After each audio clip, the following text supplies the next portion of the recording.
and welcome to this week's episode of Jay+Laura TV. We are Jay and Laura Laffoon, and we're here for your life, your marriage, and your family. And we are on vacation! Woo! Got my vacation shirt on. It's all wrinkly because I don't do any ironing on vacation. Hey, and lots of people ask us, what do you guys do on vacation? Well, you know what? We do a lot of nothing, but we do a lot of reading. We just thought it would be fun to share with you our book list for vacation because it's very varied. It's very varied.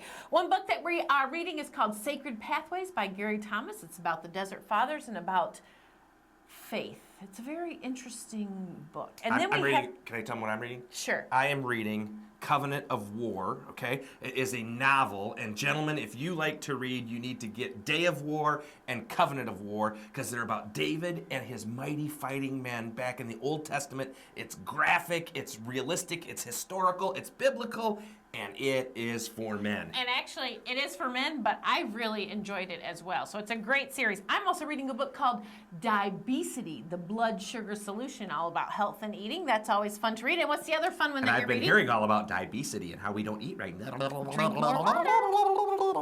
Anyway, and The Big Miss, the story of Hank Haney as he coached Tiger Woods. That is what we're reading this vacation. Hey, you know what? It would be fun to see what you like to read on vacation. You go to our Facebook page at facebook.com/Jay+Laura Laffoon and tell us what books you like to read, because we're always looking for new books to read. That's right. Well, Connection Corner this week asks this question: is getting away important to marriage? The simple answer is yeah, it's very important. We say it this way: when you get away, you get ahead. When you get away, you get ahead. Now, we're taking our daughter and one of her friends on spring break, but we're going to have a lot of alone time, just Laura and I, as we're sitting by the pool or out on the beach.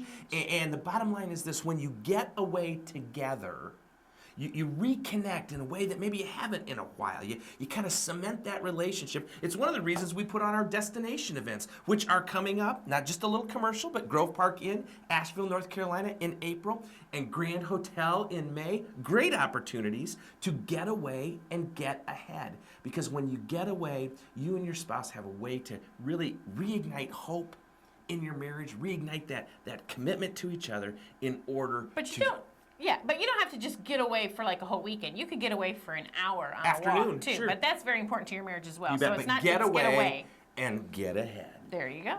All right, well, here's the question of the week. Jay and Laura, you all do a talk entitled Lift Your Marriage. What are some of the ways you lift your marriage? Well, I'll never forget when we first did this, and I was telling my mother that you got to lift the marriage. She's like, what do you mean lift the marriage? I can't lift your father, and he certainly can't lift me anymore. And I'm just like, Mom, no. What this phrase means, lift the marriage, is lift it to the place of priority that it deserves, okay? Your relationship with the Lord, then your relationship with your spouse. And nothing else should come in between that. And that's what it means to lift your marriage. No to make children, no job, nothing, no not even food. Ministry. Your relationship with Jesus, then your relationship with your spouse. Lift the marriage, put it in that second place, and watch the rest of your life fall into order. Why? Because you got the first two and most important relationships in your life squared away. Your relationship with God and your relationship with the most important person He's put in your life. The question says, though, what are some ways that you lift your marriage? Oh. Getting away for vacation. There we go. That's one. One of the ways we lift our marriage is to communicate with each other every day. We sit down and talk every day about what our day is going to hold and how we're going to work together to make that happen. I think that's one of the simplest ways. And one of the things we did years ago that has really allowed us to lift our marriage is we created a family mission statement. And we have a family mission statement that we filter every one of our decisions through.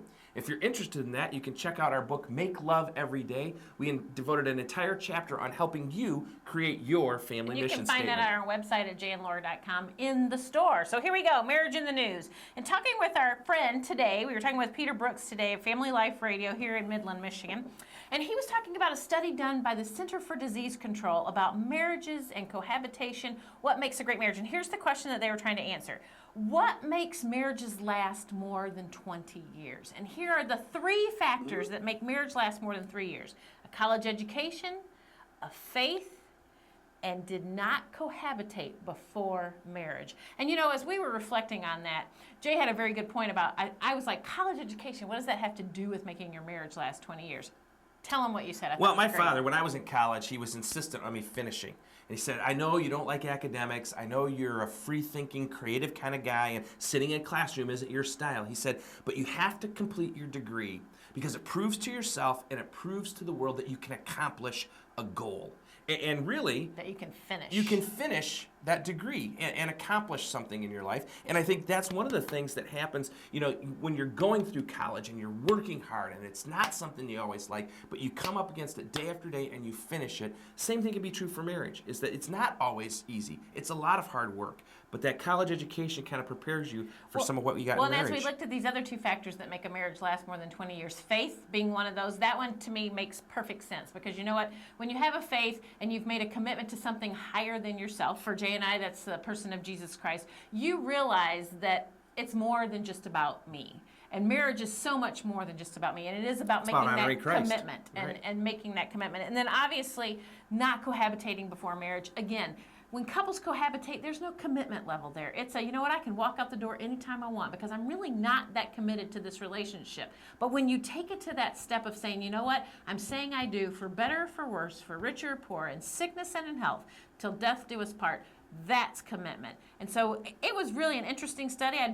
If you like a lot of reading, check it out on the Center for Disease Control website, and you can check that marriage study right there on the website. There you go. Well, we're Jay and Laura. We're on vacation. But we'll see you next week right here on Jay and Laura TV because we're here for your life, your marriage, and your family.